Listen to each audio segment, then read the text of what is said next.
What's up, everyone? Welcome in. Welcome in. That's right. It's your boy, T-Bob, back from Disney. The Snaps boys are back. Huge thank you to the entire crew for holding it down when I was out. Wait, what the fuck? Did I miss this? Whoa, we just rocketed past 10K? Yeah, without your ass. You were holding us back the whole damn time, T. You were just holding us back the whole time. We're almost at 11K now. Just because I left for a week? What? Wait, was it just because, like, are you that disconcerted by my pale, unhealthy appearance? What is going on here, guys? Oh, man. Hell yeah. Okay, well, a celebration. Did you not? Did you honestly? You had to have known. You knew where we are. Wow. No, when I tell you, this is probably completely off. You've been just completely off. No phone, nothing. So that's what I was going to say. This is probably a negative for my actual work, right? Because like I didn't do any sort of Jayden Daniel Heisman reaction. Like I didn't do shit. When I am a firm believer in working to live, not living to work, right? Again, that's probably like a negative in this business where you have so many badasses who like work 24/7 and they're always on, yada yada. But nah, man, like when I go on vacation, my ass is on vacation. It's literally my favorite part about being at Disney is just it is the only time, and I can travel with my kids everywhere, right? And you get elements of this, right? But I've gone to New York City with them and stuff like that, and like there's some of this, but it's not the same. You're so present with your kids. It's my favorite part. Like I got to hang out with Quad Bob more than I have this entire first year of his life. My 5-year-old riding rides, my 3-year-old, all of us together. So like, nah, man, I did not check in with anything. That is awesome. Hell yes. Thank you so much, everybody. We got to plan something big for this week. We'll do this now. I apologize for not being more on it. Again, I am reacclimating to society, but yes, 10.6K, dude. Let's go to 11. Thomas Stairs is the guest. They had some firepower. Who all did we have on last week? You tell me you didn't watch the shows when you're on vacation? You didn't watch your boys? You didn't tune in live every single day to watch us? But you did great, dude. You did awesome, dude. Wow. No, I'm not going to tell you. You can go back and watch the damn episodes if you want to know. Okay, great. Awesome. And make sure T-Bob, when you go watch them, you hit the like button as well. Hit that thumbs up. 10K. Thank you all so much. That's awesome, man. That really is. We made it way before the Natty. Can we get 15? No, the new goal is 12,500. Oh, okay. I like that. Kind of pacing it appropriately to where we've been at. All right. Thank you to everybody hanging out in chat. We love you. Hit the share button, like button, all that sort of stuff. Y'all the best. That's awesome, dude. 10.6. Wow. I mean, like maybe a little self-conscious now that we rocketed up so much when I was gone, but that's okay. It's okay, guys. I'm back now. And we got a great show planned for you today. We're going to talk Jayden Daniels winning the Heisman over the weekend, Deion Sanders, Coach Prime heating up, and we got some quarterback transfers on the dinner plate, as well as the portal. That portal's pretty fun, man. I'm not going to lie. And maybe it's just because we do this job. And so like, you always want more content, right? Stuff to talk about. But like, do you even care about National Signing Day anymore? I mean, you kind of do. I kind of do. It doesn't not matter. Like you still want to be turning a top 10 class, but it is markedly like 5 stars are always going to be exciting, but it's kind of more exciting talking about known quantities, like guys that you know how good or not they are on the college level. So look for plenty of that over the next few weeks. I would ask you this: like when the video game comes out, I guarantee you, for those that play NCAA football next year, you will be more invested in getting in the transfer portal than you will be high school. It's the media. We want immediate gratification. Like we don't want to wait for some guy to develop for 2 or 3 years. We want a known commodity to come in, plug the hole that was left behind by someone else, and go out there and win tomorrow. Like no one wants to develop. No one wants to wait. They just want to, come in, win, come in, fill hole, win, and keep the good times rolling. So I find it more interesting. Like you and I talk about this all the time with the high school rankings or in signing day. Like we look at the health of a program by kind of the number of 4 and 5 stars you get, and all. Yes, you get enough of them. there will be enough that do succeed and help your program. But I know if I get X player who's played anywhere from 12 to 30, 49, 50 games for Dillon Gabriel, I know what I'm getting. Like Oregon, we're going to talk about Dillon. Like Oregon knows that quarterback is built for our offense. You know why? Because we've seen it. We saw it at UCF. We saw it at Oklahoma. The guy is going to play more games than Bo Nix in his career if he stays healthy next year. And he fits perfectly into what we do with all the quicks and the bubbles and all that. Like, it's like a high school kid, you don't know. It might take 2 or 3 years. It's like those holes could be plugged just like that, which is to me way more useful right now and a lot of fun to cover as well. So I'm with you. I'd much rather talk about portal. And well, just look at transfer quarterbacks and the success they're having, right? Caleb Williams, Heisman, obviously like Joe Burrow, Heisman, Kyler Murray, Heisman was a transfer. Jayden Daniels now being added to that list. Jeff Sola, thank you for the $10 super chat. Good for you, T. They're only kids once. Go Tigers. Hell yeah, man. Hell yeah, man. We get to Disney thoughts later in the show. Right now, let's talk about Jayden Daniels as Jayden Daniels lifts the trophy, wins the Heisman. And I think there's a couple of interesting ways to kind of have this conversation. First, were you at all surprised, Aaron? So if you look at the votes, it ended up being a pretty tight race between Michael Penix Jr. and Jayden Daniels. Bo Nix went from being the favorite to winning nothing. He got shut out. Like even I think Penix ends up with a Maxwell. And a funny twist of events, Jayden Daniels is the Walter Camp Player of the Year, but Michael Penix Jr. is the first team Walter Camp All-American. Why is that the case? I have no idea. Right. But what it does show is it shows me two things. First off, we still love quarterback wins when deciding these things. And the only reason Jayden Daniels won, and I'll give you some numbers here in a minute, but the only reason he won is because he truly became just a statistical outlier. Yep. I mean, he did things we had never seen before. And so although Washington and the wins and beating Oregon twice was awesome, you at the end of the day were basically forced to give it to Jayden Daniels. Yeah, the numbers weren't even close. I mean, listen, Penix led the country in passing yards. I still think if Penix would not have fallen off the face of not fallen off completely, but like Washington was winning, but we weren't really watching. We weren't really noticing. And you look at his stats, and I kind of went over the stats, but just for those who missed the episode, like you look at the back end of the season for Michael Penix Jr. Like right up until he got to the Oregon game, everything was 70% completion. I mean, he was balling, he was dealing, he was right in the thick of things for the Heisman conversation. And then all of a sudden he played Oregon middle of the season and things went backwards. 64%, 56, had one game in the 70, another 57, 46, 54. Like, I'm sorry, but like this isn't hey, which guy had the most Heisman moments in big time games? Like, yeah, Penix did that. Like Penix against Oregon both times played well. I think he was like 3-0, if not 4-0 against top 25 teams. Like when the big games came along, he did play well. But this is a full year award. It isn't who showed up in the big time moments award. It's who played the best for a 12, or if you're lucky enough, a 13 game season. And there's a 5 or 6 game stretch where he didn't play well. Just to be honest, let's be honest, like he did not play well. Statistically, yeah. Not statistically and with a couple of performances that were just flat out bad in there. Yes. Yeah. Where there is not one game that I can point to for Jayden and say that it was even just good. Like everything was great. No, even the losses was great. They lost to Florida State, maybe in the worst game, and he still threw for over 300 yards. People want to point to the Alabama game. Go watch the damn game. He was a superstar.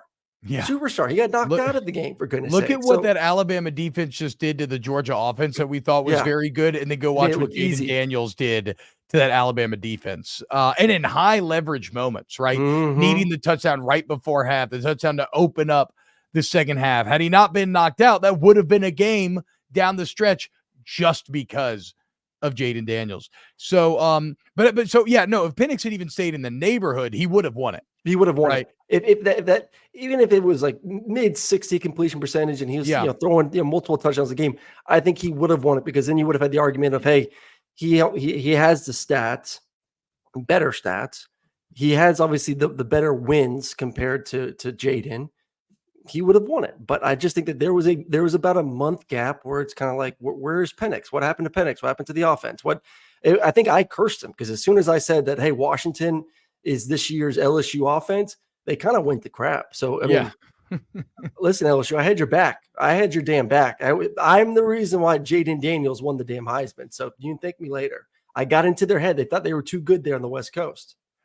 Landon R says Jayden Daniels / LSU fans have to double thank Arizona State. One for sucking so bad, Daniels transferred, and again for giving Penix his worst performance of the year to nerf his stats. That's actually a great call, Landon. Like, if you're an LSU fan, you should be, giving a little shout out to the devil today, because they definitely were the kind of deciding element in creating LSU's. I mean, think back to the Les Miles day of LSU football. And then have somebody tell you in 2014, not a decade from now, LSU will have not one, but 2 Heisman quarterback winners. And people would have told you were fucking insane. Yeah. And rightfully so. And yet here we are. I got it. Or I think CT, or maybe you, Aaron, somebody in the rundown came up with an interesting thought exercise here. When you look at Caleb Williams winning the Heisman last year and Jayden Daniels winning the Heisman this year, very similar. Both in terms of, teams that didn't really compete for any championships. Though Caleb did play in a Pac-12 championship, where they lost, though, pretty disappointingly. But so the team's not that good overall, both having to overcome awful defenses, but both putting up pretty incredible stats, right?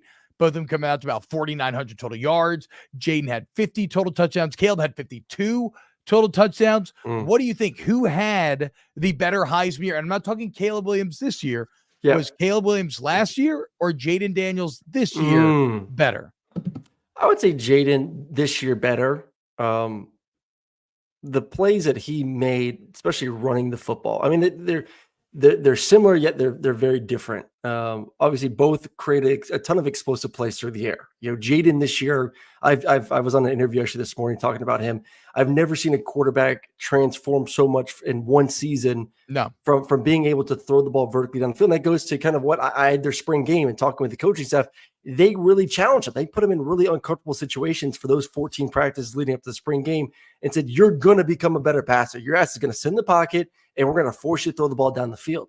And he did it over and over and over and over again. And all of a sudden you see the fruits of that labor during the springtime and off season.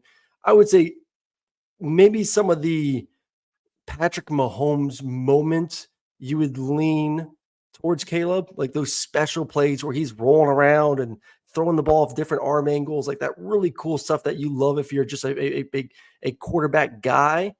But like as an overall athlete and explosive plays, what Jayden did running the football at times this year versus Alabama, some of those moments we talked about, some of the runs he made, I forgot what game it was towards the end of the season where he's Florida. breaking 80-yard touchdown runs.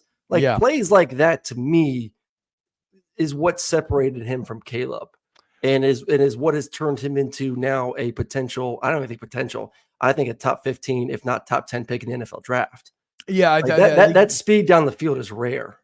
That is, that seems to be all the talk in the NFL scouting streets. And I'm not talking here just like media hype, like legitimate scouts, talking about him being almost a consensus top 10 at this point. And if we even look at Caleb Williams this year and you start to say, okay, who's going to be better in the NFL?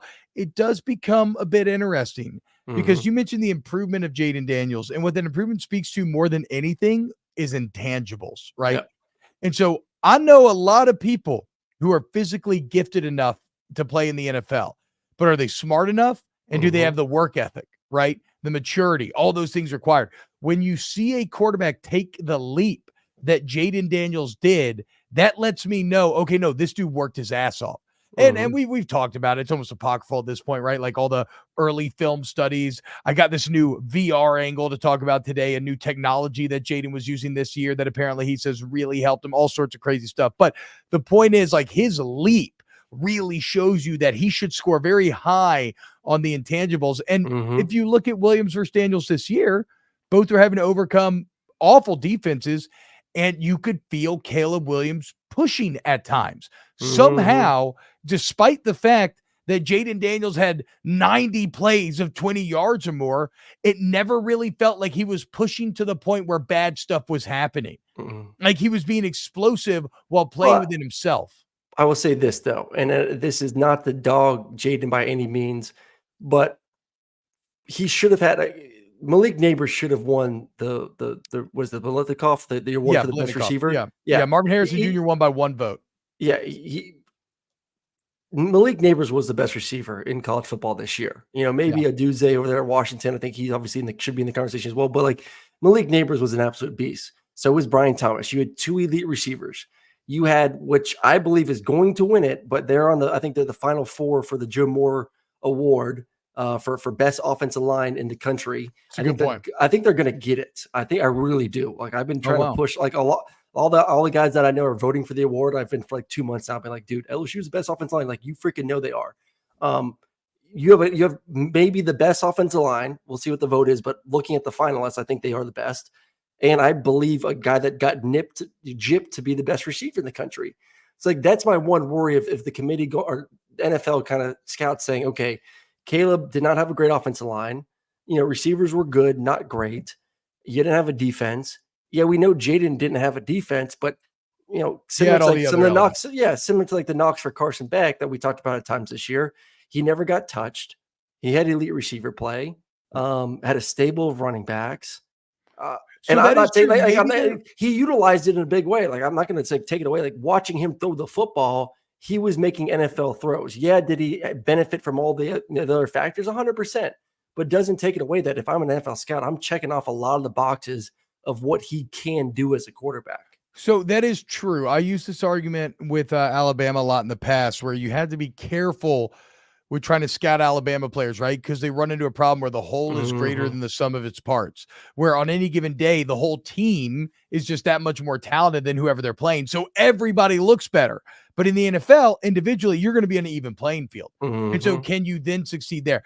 That's a very good point on Daniels. Now, the extraordinary amount of success he had, I would lean towards him. And as Greg Lamont says in the chat, the NFL quarterback meta is kind of shifting towards Jayden, but it's also shift towards Caleb as well. But but here's why I clearly think that Jayden Daniels' year this year was better than Caleb Williams, and it's just because he did things that we've never seen before. Jayden Daniels, somehow, who would have ever guessed before the season? Jayden Daniels is going to go down as the FBS all-time leader for quarterback rating, 208. The highest that's ever been done over the course of an entire season. If you look at all 131 quarterbacks in the FBS this year that attempted 150 more passes, he leads, like I said, in rating. He leads in yards per attempt. So remember, rating is about the efficiency.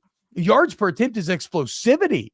He leads in expected points added per dropback, which is just a single analytical metric that tries to be like, okay, how good are you on any given play, right? He leads in completions of 20 yards or more. He joins Bryce Young, Joe Burrow, Cam Newton, Tim Tebow as the only players to score 50 touchdowns in a 12-game sample. And then there is the Florida game, where he became the first player ever to throw for 350, run for 200 in a single game, accounts for 5 total touchdowns in the game. He's the first player in FBS history to have 12K passing, 3K rushing. So like, yeah, dude, that's a lot of never have been done before. And that's the only way you go 9-3 and still win a Heisman Trophy. 100%. As a quarterback. Hey, the only knock I got, and I want to answer one question in the chat after this. The only knock I got on Jayden for the next level, he needs to go to like a baseball training camp and learn how to slide, learn how to get a bounce. I mean, because they're going to pay him way too much money to get jacked up the way he got jacked up this year. I mean, the amount of times that I saw him get lifted. Someone in the chat brought up too, even like Jalen Carter last year. It wasn't his fault. Well, that was awesome, dude. That was just sweet. Well, like, the amount of times that I saw Jayden I remember one time he was running, stopped, and got lifted, and I think went backwards about 4 yards in the air, like got completely bitched. Yeah, like that needs to stop. You're gonna get paid way too much money to not run like at certain times. Looking like a Bambi running across the street and then just stopping in the middle of the road as soon as the lights hit you. It's weird because he has that steady cam running style where his upper body stays on this even plane and his legs do all this crazy stuff, but he runs high. He doesn't really lower his shoulder, right? And that's going to get you in trouble. Hey, look, but Joe Burrow had to learn the same thing. He very famously did not slide in college, and he learned year one. Oh, okay, I'm going to. Yeah, but Joe, that wasn't Joe's MO. Like, Jayden's part of what makes him that next level is his running. Like Joe, like the moving in outside the pocket, the extending plays, like that's That's all great. But I think what gets Jayden people excited is the running ability. Like, I don't think anyone was drafting Joe Burrow #1 because of his legs. No. I just mean that Joe Burrow had a firm stance that though he was like a never slide boy. And I know Jayden thinks himself as being very tough as well, and he obviously proved that. But yeah, you gotta. How you can feel like you're tough when you got just knocked around as much as he did. Like, Because you get back up, dude. That's what toughness is. It ain't about how hard you get; it's about how hard you can get it. But it goes back to being a smart player too, though. You have to be a little bit smarter. Yeah, no shit. Frothy Tavern. Does Aaron keep his SEC yards records if Will transfers out of the SEC now? Yes. Yep. Records are safe, boys. Get the hell out. Is he out? Is he officially out? I don't think it's official, but I mean, pretty early indications it's Washington, I believe. Well, okay, so final thing here, and then we get into Heisman candidates for 2024. But this question of can Jayden be a top 10 NFL draft pick? So Dane Brugler is the Athletics lead NFL draft editor or writer, and I'll just read a paragraph from what he wrote. And no, that was not a Coach Joe impression. That was like a really shitty Sly Stallone. In one of the Rockies, he gives that speech, right? Life's not about how hard you hit; it's about how hard you can get it. And keep cutting up. Here's Dane Brugler, quote, "In the eyes of the NFL, no college prospect helped themselves more significantly this season than Jayden Daniels. And the Heisman Trophy feels like the cherry on top. His dual threat skills and ability to create explosive plays are traits that have NFL scouts excited. He accounted for an astounding 90 plays of 20-plus yards in 2023. His continued improvements in his decision-making and processing are why he appeared in the top 10 of my first mock draft, and NFL evaluators are running out of reasons why he can't be an impactful starter at the next level. Over the last 15 years, 10 Heisman winners were also top 10 picks in the NFL draft, and there may be 2 more in April with Caleb Williams and Jayden Daniels." So, yeah, Jayden Daniels really rocking it up, and it's hard to, it's not easy. It's not hard to see why. Right, his comp is Lamar Jackson. He throws a beautiful deep ball. He's a better passer. He's a better passer out of college. Better passer coming out of college than the questions were: could he make the reads? Could he throw with anticipation? And he proved all that and then some this year. I won't go too deep on it now. We'll save for another day, Aaron. But they got a pretty awesome technology, a new VR technology being evolved right now. At LSU with these 2 Germans, and Jayden started using it the week of the Mississippi State game, and he later upped his usage to 3 times a week. And he told one of the trainers, Jack Marucci, who made Marucci bats, which revolutionized the baseball bat industry. He told Marucci that it helped him increase it feel like it helped make his reads by 70 to 80% better. Jack was expecting like a 5% edge. I'm going to go check out the VR headset later this week. And so I'll have a firsthand view of what it's actually like. And I can you get a video of it? Like, can we actually get video of you watching whatever's in the VR? You could see me watching. I don't know if I can, how I would get like a screen grab of what I'm seeing, but maybe so. Yeah, I'll see what they allow me to do or don't. So I'll come back with that. Anyway, Jayden Daniels, awesome. Can't wait to watch him in the NFL. I know right now a ton of Saints fans, after having to watch the debacle that is Derek Carr, are just beside themselves with the idea that maybe the Saints could somehow get their hands on him. You thought Michael Vick in Atlanta was a big deal. It was, but dude, put Jayden Daniels in New Orleans. That'd be awesome. I've not summarized my vacation, BB. We can get to Disney thoughts at the end. Aaron, if I were to ask you for your top 5 Heisman candidates for 2024, what are we looking at? All right. My top 5, I don't think in any exact order. I'll try to get them as best, like in my mind, of what the top 5 would look like. But I think you got to start with Jalen Milroe at Alabama. Yeah, I agree. We talk about someone progressing as much as Jayden progressed from last year to this year. Jalen was not the guy. They went into the portal to bring someone else in because they didn't think that he was going to be the guy. He ends up winning it out, becoming the starter. We all know gets benched and does a play versus stuff. And then since then, it's really been a completely different quarterback. And anytime that you can be as dual threat as him, and he's a better runner than Jayden Daniels is. He's faster. He's a little thicker, a little quicker. Yeah. Obviously has not used that part of a game as much this season. It'll be interesting to see if they want to implement that a little bit more next season. But he's going to have a ton of talent around him. The offense line is going to continue to hopefully progress for his sake. And he's going to have the entire offseason where he is QB1. There's no competition. He gets spring to be QB1. He gets fall to be, summer and fall camp to be QB1. He has a lot of confidence. He's playing with it. I think he'll be playing with it more next year. And when you're on a team like Alabama, you're going to get a lot of love. So, and I even think he got a couple votes this year for the Heisman, which is a whole nother topic about who should be voting for this damn award. But Jalen 100% is going to be in it. Shedeur Sanders, who we're about to get into a little Deion talk, with an improved offensive line, with some weapons around him, he's going to be in it. I think Carson Beck should probably be the second name mentioned, though, after Milrow, I feel, if he's coming back. I think Shedeur. I think they're going to put up big stats. Yeah, but Carson Beck's going to do it at Georgia, and Carson Beck put up pretty massive stats this year. Mm-hmm. Now, I think he's in my list. In the SEC, but I would score it Milrow, Beck. Shedeur still seems like I know Deion's going to make this team significantly better. Going to the Big 12, they should have better chances to win games. Shedeur just still feels like such a long shot. Over Carson. I would put Ewers over Carson. Yeah. Better weapons? We'll see what the weapons look like, but I mean, I think Sark is more apt to wanting to throw the football. And I know Georgia did something fair. A little bit more this year throwing it, but I think a part of it had to do with, I don't know if there's an elite running back. Like the running backs got better, but I don't think you can say like either of those guys like NFL type running backs.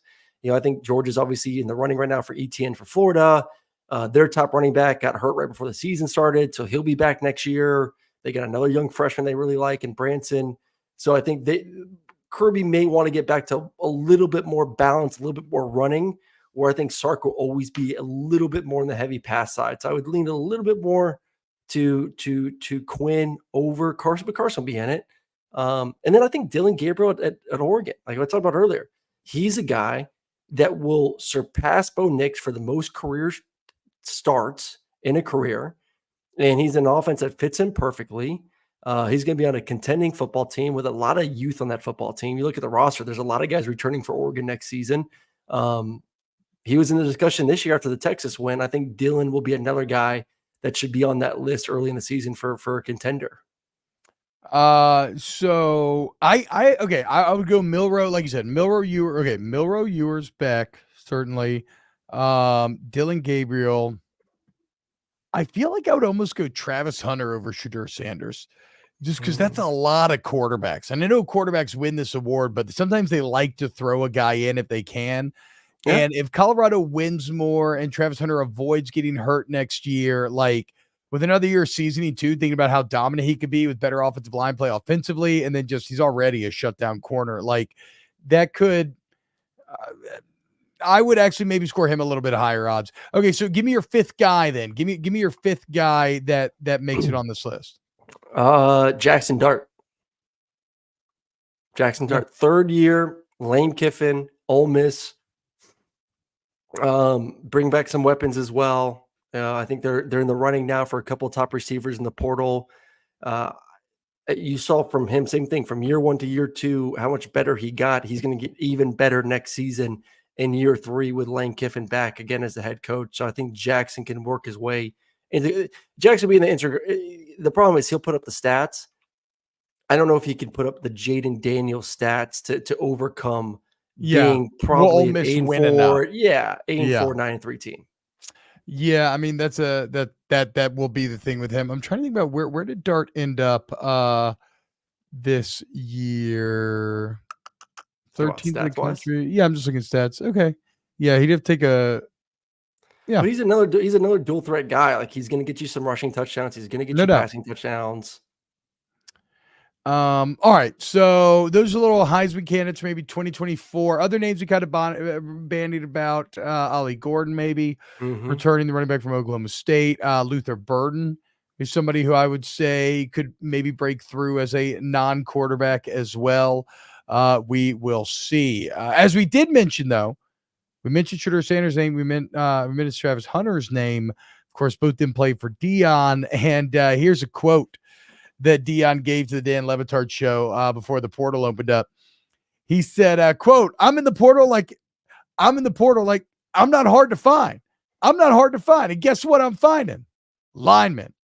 You guys watch this play. What did you say? If they had some of those guys, to be right there. Guess what today is? Portal day. And I'm going to go get those things you said I need.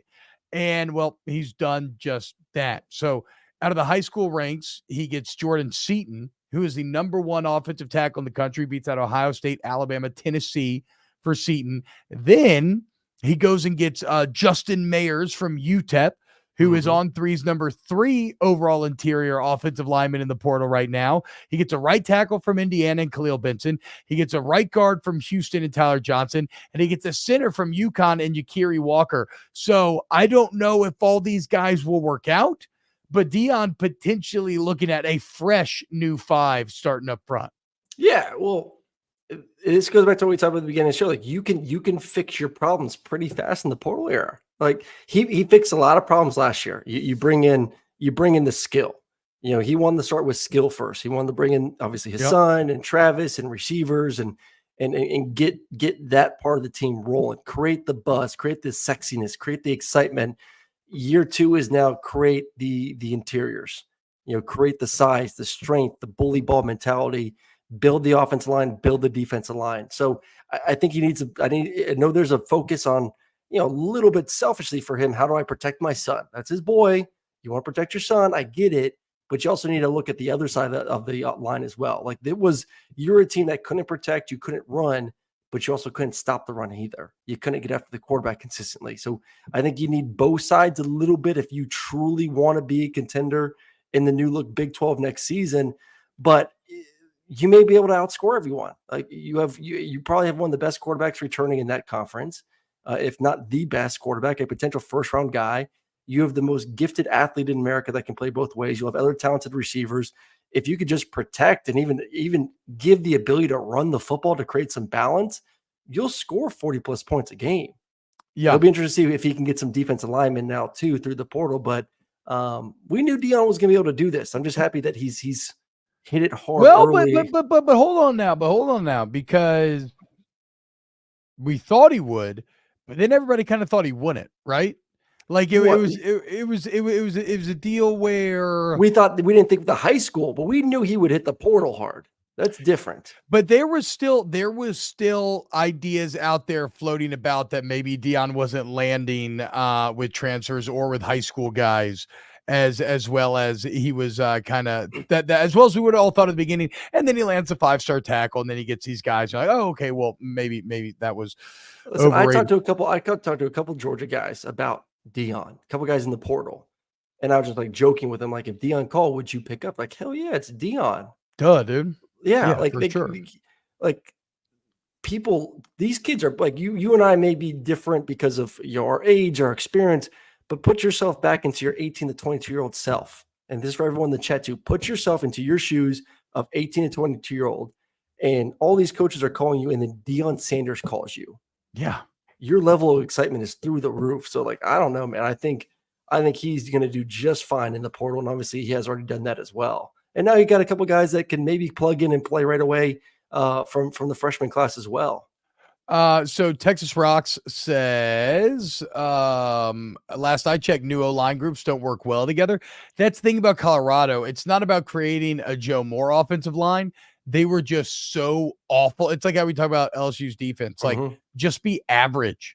Like, they were so awful, yet still found so much offensive success that if they could just be an average offensive line, then the ceiling becomes way higher. I think that's also, like, I feel you, Aaron, they need to get better defensively, but given the skill weapons that they have, the path to improving offensively is just so much clearer that it's like, we need to first, like, because you got to prioritize. You have limited resources monetarily, hours in the day wise, how much energy you have. And so you have to prioritize where we're going, where we're not. And so going O-line this hard out the gate makes a lot of sense. And I guess, too, you have to look at the conference you're joining, too. I mean, you're joining a conference with Cincinnati, Baylor, BYU, Houston, TCU, UCF, Kansas, Texas Tech, West Virginia, Kansas State, Iowa State, Oklahoma State. Like, where do you want to be personality-wise you head into that league? I think there's nothing wrong with being a little bit more offensive. Points. Yeah, just score points. Yeah. I mean, the only team that might play defense in that league is going to be Utah next year, which that's another one. Cam Rising, when it comes to Heisman discussion, back for his 20th year. No. Utah quarterback will not win the Heisman. No, there's just no chance. Caleb McCollum, hey, T-Bob, how'd you let Murray to get to 10K without you? Take another week off, you may get to 20K. Fuck you, Caleb. Chill out, dude. I'm sorry. I didn't even mean to do that aggressive. Yeah, I'm pumped up. I'm pumped up. 10K. Heck yeah. Okay, look, I want to talk about some of these quarterback transfers. But first, let's hear from our friends at DraftKings. Hey, you, listen up. The NFL season is rolling right along, and DraftKings, as an official sports betting partner of the NFL, is bringing you all the action and all the best deals. Look me in the eye. If you somehow have not signed up for DraftKings yet, well, I got a great deal for you. Download the app.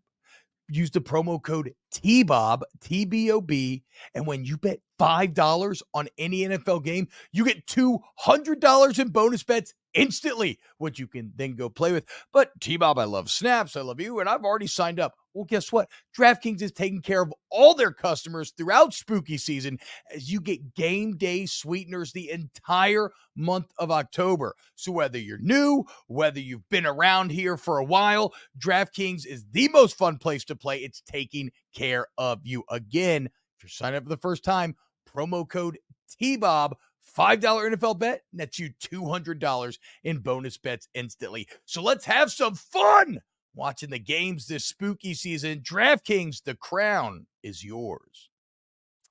Some guy, I was pushing hard on Twitter to get you guys to 10K. The video on Kirby Smart might have done it. Heck yeah, some guy. Thank you. Thank you very much, man. All right, let's talk quarterback transfers real quick. There's a few to mention. I'm going to end with the most exciting one. So we'll start with the kind of boring one. Blake Shapen to Mississippi State. Sounds good.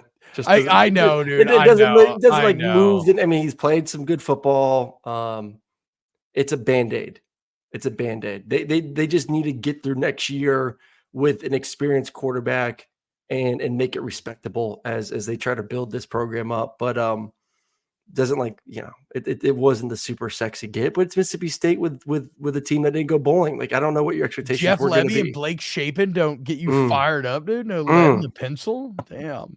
Yeah, the big hey, listen, it does fire me up because it's not Will Rogers and Jeff Levy. So I kind of am pumped about it because my records are safe. That's true. That's a great point. I agree with that. That is the snaps angle. Somebody you know more about than I do. This is like hard to comment on as an outsider. Brock Vandagriff going from Georgia to Kentucky. Here it is, guys. Here it is, guys. He's finally about to talk shit about Vandagriff. Now that I can see it on his face. Whenever I ever said like anything super positive about Vandagriff, you never said anything too positive, but it feels like a man. I know, but you watch him practice. You were telling us all about how Carson Beck was on a different level this entire time. And it wasn't. Have I ever said that about Brock? No. But what I'm saying is you've had negative takes that you've been hiding under a bushel because he had that red and black on. So give us your honest Brock Vandagriff take now that he's going to be wearing the checkered blue. If I was a Kentucky fan, I would have a lot more confidence, or did have a lot more confidence in Devin Leary coming in than I do Brock Vandagriff. And obviously we saw how that played out. I just don't know. Like he hasn't played football. I have no idea. As for me, seeing where Brock was 2 years ago to seeing where he is now, when I go watch practices at Georgia, is he better? 100%. He's a better thrower. He's great size. He's athletic. He can run. I don't know what he will look like in a football game. I really don't. I think you're getting an unknown player. Like, and I don't even know if he's going to even be guaranteed to start. He has to go earn a position. He's not like some guy that's coming in with a season under his belt. I mean, but I'm sure he was like a 5-star coming out. He was a 5-star quarterback, but yeah, I don't think that matters. You haven't played college football. You haven't been a 5-star in 3 years. I don't think anyone in that locker room really cares. Oh, you were a 5-star quarterback 3 years ago in high school. What have you done since? Sat the bench. No, for sure. But I mean, he's going to go earn it. I'm just saying, like, behind Stetson and Carson Beck. I'm not saying he's going to be handing a starting job either. But if I was a Kentucky fan, again, it is still exciting to get a 5-star transfer, especially one where I can explain away it was Stetson Bennett and Carson Beck, who both were awesome and older than him. So, him not starting is not actually some big indictment. You think he sucks because you saw him at practice and you don't actually think he's that good. And you won't say it, but and we have not talked about it, but that is me reading between the lines here with how you're talking about him. So we'll see what happens there. But here's the big one. Dillon Gabriel to Oregon. Ooh, I love it. Does he immediately become the best quarterback in the Big Ten? I think he does. Wow. The question will be, does JJ come back from Michigan? And I even think if JJ comes back from Michigan, I would still lean Dillon, not from like a sense of like NFL potential, but like who's going to have the better season next year. We know Michigan's not going to change from what they're doing. They're just not. You know, they didn't change that much this year. I don't think they're going to change much next year. Like Hardball knows what it takes to win, and he's going to continue to do it. And that means JJ is going to throw the ball at times 7 times in a game. And Dillon for Oregon is going to throw the ball 30, 35, 40 times per game. He's fit perfectly for what they do. Yeah. He excels in that type of offense. He's built for it. He's built to come in there tomorrow, and you give him 2 weeks to figure out the offense. He can go out there and throw for 70% and 3 touchdowns. Plus, he's got the legs on top of that. I mean, he's you could not have asked for a better situation for him or for Oregon post Bo Nix. And he made the big play. I mean, he, big legendary drive to beat Texas, which is there anything more representative of current college football that you could have an Oklahoma quarterback that led a legendary Red River final drive to win the game and just unreal fashion. And then the next year he's playing football in fucking Oregon. Like what? That is crazy to think about. 10-2. Take your team to 10-2. Yeah. And you beat a playoff team. You beat the Big 12 champs head to head, your arch rival in a massive game. It just tells you where NIL is, where they got their you want to talk about 5-star quarterbacks, they got their big 5-star quarterback in Jackson Arnold. So that's what I was going to say. Was this Dillon Gabriel being forced out, do you think? Yes. Huh. Why would he leave? I don't know. I thought, well, that's my other interpretation would be, okay, he's either being forced out for Arnold or he didn't like Venables and Jeff Levy's gone. I mean, I can see the Jeff Lebby angle of, I think Dillon, I think he's mature enough and knows that I'm a quarterback that is made specifically for a certain offense. And now and that's why I went to Oklahoma to be with Lebby. He leaves and I don't know what this offense is necessarily going to look like next.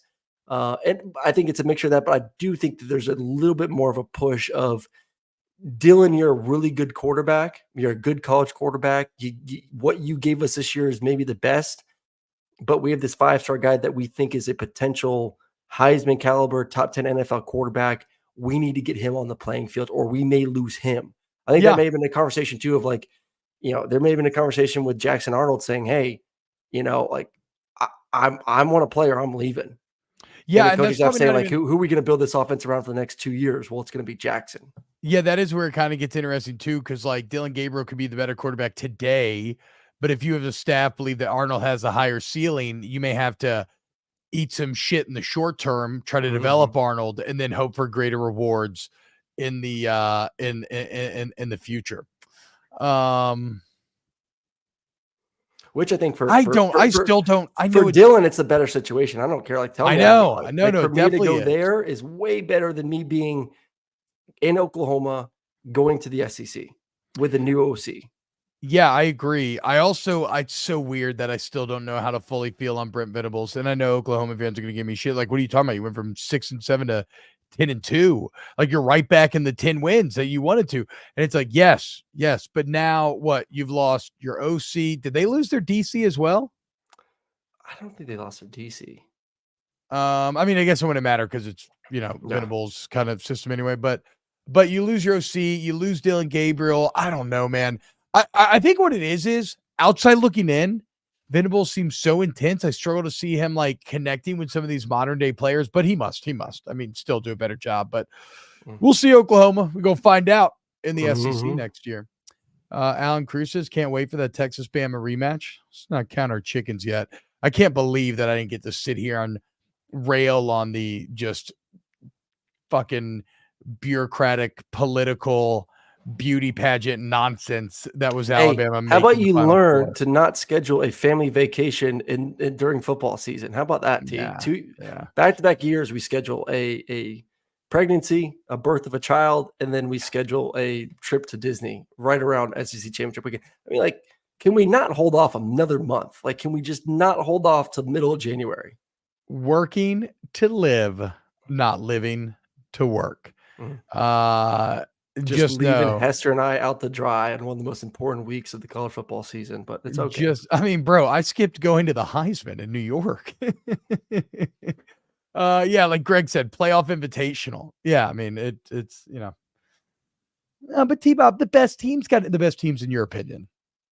Like, did we all just fucking forget Alabama almost lost to Auburn? Yeah. And you're telling me that Florida State team couldn't beat them? Like, get the hell out of here, dude. You don't get to tell me that.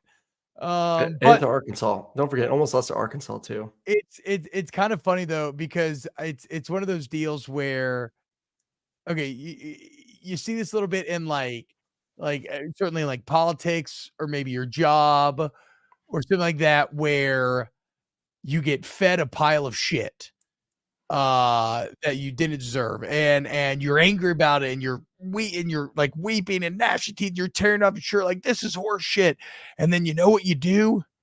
You just shut up and you eat the shit because you need the job. You can't affect anything politically, or you're just obsessed with college football. So yes, I would love to be more principled and boycott college football for ruining the idea of the regular season or meritocracy, right? Showing that the great and grand regular season was nothing but a bunch of old men behind the curtain in Texas. But I'm still going to watch Alabama and Michigan play each other. And that's where I'm the sucker. Yeah. And so that's what I came to peace with throughout my week at Disney, right? Was just like resigned acceptance of the fact that Greg Sankey he knew from the beginning. He's not making those quotes unless he already knows that they were in, no matter what. And you know what pisses me off? If Alabama wins it, people are going to say, "See, we told you so," and that completely misses the point of the argument. I'm saying they don't deserve the opportunity. I'm not saying they can't win a national championship. It's just like if Florida State goes and loses to who are they playing? Ohio State? Georgia. Oh, shit. Got to catch up, huh? But it's like if Florida State goes and loses to Georgia, everybody's be like, "See, we told you so." But no, it doesn't prove shit. I'm talking about who deserves to be there, okay? And yeah, Alabama consistently gets the benefit of the doubt and gets opportunity to win these championships where other teams do not. Because, I mean, you're telling me if you think Alabama's better than Florida State, that Georgia's not? Where does it end? Where does it end? Committee? I know Julius in the chat loves him some Penn State. There's no way in hell Penn State would sniff within 10 points of Alabama if they did match up face to face. I'm just gonna tell you right now. Penn State's offense would get eaten alive, just destroyed. They would have moved the football. They may not cross. They may be it may look like an Iowa offense for the day. I do think that Penn State's defense would hold up very well, but I do too. Not enough in the end. I do too. Not enough in the end. I agree. It'd be a really fun about 17-3 football game. Yeah, there you go. Yeah, just like the South Florida score. You fucking eye test Andes. And I don't have to explain the eye test because I don't go by the eye test. Okay. Y'all are the ones that have to make peace with the fact you're just telling me Alabama's better when they should have lost to 6-6 Auburn. Anyway. Okay. I had to get that off my chest. I'm done taking about that. All right. Here at the end of the show, I got some Disney thoughts. First off, it's just simply fantastic. It's the best. Ideally, you want to be staying on the monorail, right? Me and Aaron were talking about it before the show. Didn't get to this time because my wife's parents did it, whatever. It was awesome. Very thankful. But the bus, look, there's buses everywhere you need to go, yada, but there's nothing better than hopping on that monorail. It feels like you're living in the future. The best part of Disney, it's not the rides. The rides are awesome. They're very fun. But it honestly, be a little cheesy here, it's just being present with your kids. Again, you're so locked in with them all week long, and it's so much fun. And I will double, triple, dog down, double stamp on it that there is no better beer in the world than an Epcot beer, dude. At the end of a long day, drinking around the world, enjoying nice weather, walking around. And yes, Ryan, I am planning on bringing the Friday Chill stream back this week, so don't worry about that. But yes, it was also be careful, especially nowadays where sometimes managing a Disney trip requires its own like system of learning and logistics into a lightning lane. Need to wake up at 7 a.m. to make sure you're getting selections and blah, blah. Be careful going to the park with people you don't have theme park chemistry with. The bigger you grip guts, the more unwieldy it's going to become. The more bathroom visits you're going to have constantly arresting momentum. The more grumbles, the more people that need to be fed, the more people that are hungry. It's like modern day military actions.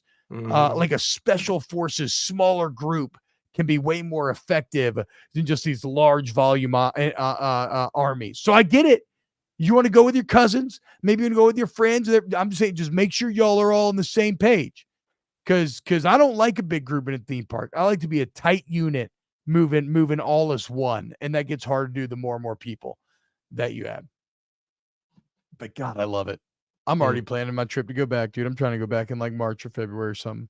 You tell me, boy. We'll do a snap trip. Let's go. Snap trip. I mean, that's what we just talked about, theme park chemistry, though, right? I mean, maybe we have good chemistry. I think we know what we want to do. No, we have great chemistry. The thing is, though, I'm saying the theme park, we'll be fine. You don't want to have to stick together all day with each other. No.